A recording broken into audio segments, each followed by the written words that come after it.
Today is World Parkinson's Day, and just wanted to take the opportunity to share a little bit of a personal connection that I've had with this terrible disease. When we were growing up with my siblings, we lived with both of our grandparents, and unfortunately my grandmother, my granny, was diagnosed with Parkinson's when she was in her 40s.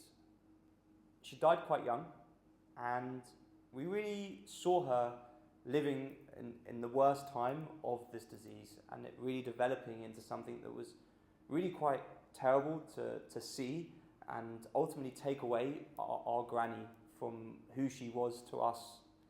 Now, she was such a remarkable, like all grannies and all grandmothers are, she was such a remarkable lady, and she really wanted to hide the fact she even had Parkinson's in the first place. She didn't want to tell anybody.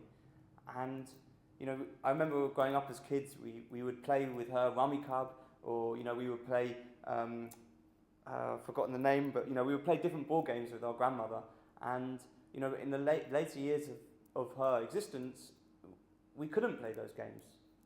She couldn't have a smile on her face. She couldn't really talk to us because she was in so much pain and so much discomfort. Now, I always wonder what it would have been like if I knew what I know now. And I've had this conversation with my mother actually, and cannabis wasn't legal back then, but it is now, and really the power of this plant is truly phenomenal, and it really, for Parkinson's, can give people their sense of self back, their sense of independence.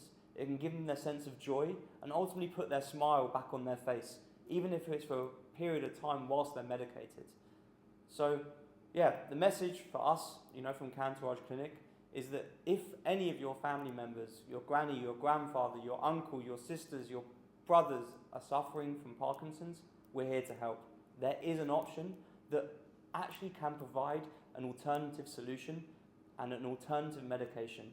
So please give us a call. The team would be more than happy to help.